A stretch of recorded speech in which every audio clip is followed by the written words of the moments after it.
Anghang pala itong uulamin ko. Ito po ang garment. Yan, gamit to yung Pangasinan. So, ayan po, dahil po medyo masama pang ating pakiramdam dahil nagaling tayo sa tangkaso, ayan. Bago ako umalis, syempre kakain muna ako ng almusal para naman po yung tuhod ko ay hindi manginig-nginig sa pupuntahan ko, ayan. Nagtimpla po ako dyan ng gatas po, ayan. Tapos, ayan po, kumuha ako ng kanin. Pagkakuha ka ng kanin, ang ulam po namin dyan ay may pwede pa pong isda na tilapia. Yung paggabi pa po yan. Ayan, may pandesal pa po, ayan. Tapos, yung tuyo, may tuyo pa ako dyan ng garment tuyo, ayan, garment tuyo. Bigay lang po yan sa akin kahapon nung may pumunta po dito akong bisita. Yan, binigyan po ako ng garment tuyo. Akala ko po paanong lasa niya, maanghang pala siya, lasang tuyo din pala. Yan. Pero masarap po siya kahit maanghang siya. Yun nga lang, yung anghang niya medyo malalasahan mo, talaga maanghang siya. Ang hirap-hirap po buksan, ayan, hindi ka mabuksan. Ginamitan ko na nga ng basahan, hindi talaga mabuksan kasi nga po ang dulas-dulas, mamantika siya. Ang dami kasing mantika sa ibabaw, kaya mabuti na lang meron akong kapitbahay na gising na. Ayan, pinabuksan ko sa aking kapitbahay. Wow! So, ayan ang aking uulamin. Hindi ko na gagalawin ang ulam na tilapia kasi medyo konti na lang naman ng parang mas marami pantinik doon sa ulam na yung kesa.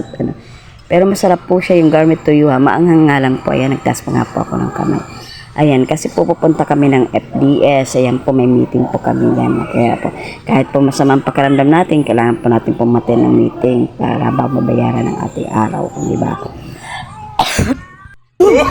Ang anghang talaga ng garment tuyo, di ba? Yan, akala ko naman na masarap naman talaga siya, pero iba talaga ang lasa niya. Tuyo lang talaga siya na mayroon lang siyang mantika, na ginisa lang siya sa mantika. Siguro ginisa yan, nilagyan ng sibuyas, kamatis. Pero hindi ka makita kung may sibuyas, kamatis siya.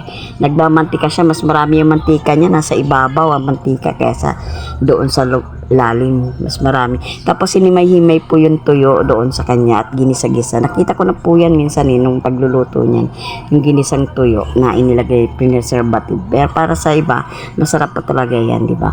Ayan po, yan ang maanghang talaga.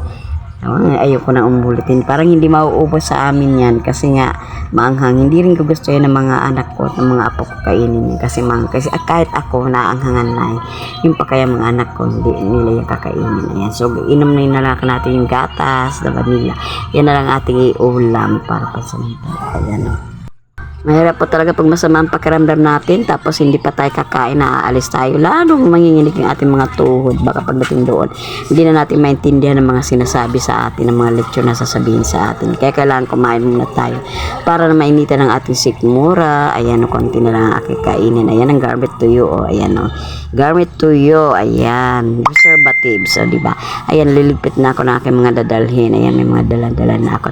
Ayan, kukunin ko lang din ang aking jacket at magja-jacket ako para pagdating ko ng pagpawisan ako, kasi pag medyo pawisan na ako, mawawala yung yung sama ng pakiramdam ko, diba? Uminom din naman ako dyan ng gamot para mawala talaga. Ayan, inuubos ko na lang po yung gatas na akin tinimpla at kami aalis na. Ayan, alis na pa kami. Nagdala ko ng payong, baka na naman umulan. Ayan, bye-bye. Ayan, inintay na ako ng mga kasama ko sa labas. Ayan ang aking mga kasama. Ayan, ayan sila. Ayan, nag-uusap-usap yan sila kasi meron yung kasamahan ko na nasira daw yung cellphone. Nagtatanong ko saan pwede magpagawa ng cellphone. Sabi ko, depende sa sira ng cellphone kasi yung sa kanya daw mahal daw kasi board daw ang kailangan palitan.